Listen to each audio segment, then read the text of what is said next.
Hello guys, it's Miss Yan of Boracay and also from Eagle's Eye Travel and Tours. For today's video guys, ay isi-share ko sa inyo itong na-receive nating question pa mula sa isang balak magbakasyon sa Boracay. At ito yung sabi niya. Hello, any suggestions po if ano pwedeng gawin sa Boracay if out na sa hotel?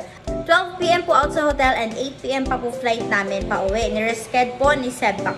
Thank you in advance. Kung wala naman kayong hinahabol na trabaho, yun nga, at least may additional time pa kayo para makagala-gala at makagawa ng iba pang mga activities. Maliban na lang kung yung yung flight nyo is in Kalibo, kasi we recommend na 4 hours before your flight ay umaalis na kayo papunta doon kasi baka ma-delay kayo sa flight.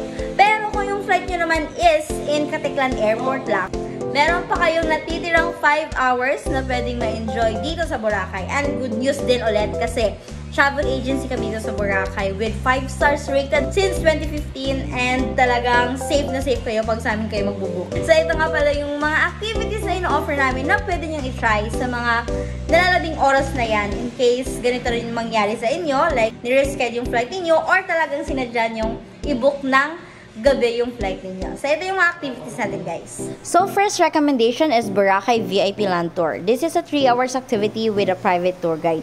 So, after ninyo mag-checkout sa hotel, ay pipick upin namin kayo, tapos magsa-start tayo ng tour. Maraming destination ng tour na ito like Boracay Mangroves, Boracay Bulabog Beach, Puka Beach, Keyhole, Diniwid Beach, Sinagpa Beach, and Boracay Rock. Kung siswertehin pa na bukas, ay pwede tayong umakyat ng Mount Luho for the 360 view of the island. Next recommendation is New Coast ATV. So this is a 2-hour activity. So we will pick up you from your hotel and upon arriving sa area ay magsa-start tayo ng briefing at pag-practice ng pag-drive ng ATV, which is very easy lang kasi parang naglalaro ka lang talaga. So pagka-start natin ay magpi-picture taking tayo sa mga stop natin at ang ganda talaga ng area nito, guys. Alam mo yung urban life tapos may view ng beach. O diba ang ganda? Bagong-bago pa yung property na to at buti na lang naka-open siya for public kaya pwede nating ma-enjoy yung view nila dito. Sulit ang picture taking dito, guys. Next recommendations are Boracay water sports activities. Yes, pwede nyo i-try to, guys, dahil actually mabilis lang halos yung mga activities na to at isang area lang sila kaya hindi na kayo mahahassle sa paglipat-lipat pa para lang matry sila. So I'm just suggesting this, guys, in case hindi nyo pa siya nagawa during your entire stay, and I just wanna let you know na pwede pa talaga siya gawin even on the last minute of your trip kasi mabilis lang talaga yung mga activities na to. You can still enjoy these activities kahit na pauwi na kayo from Boracay. Pwede kayong pamili ng mga kid-friendly and senior-friendly na mga activities or kung gusto nyo yung extreme talaga.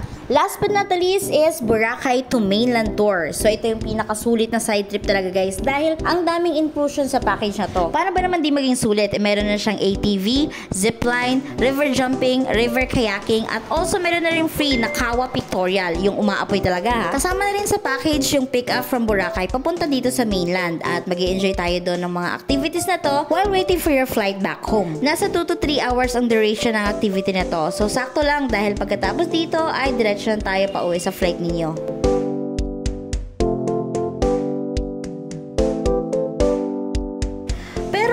Talaga ang katawang lupa nyo sa mga activities na to, guys, ay syempre naman ay pwede naman tayong magpahinga na lang sa beach while inaantay yung oras na inyong flight. Sobrang lawak ng beachfront na pwede nating pagtambayan, so pwede kayong mag-picnic, kumain ng mga street foods, ng mga binibenta sa front beach, or pwede rin kayong mag-dine sa mga medyo mamahaling mga restaurant at antayin at pagmasdan for the last time ang napakagandang sunset ng Boracay nang sarap nga namang balik-balikan.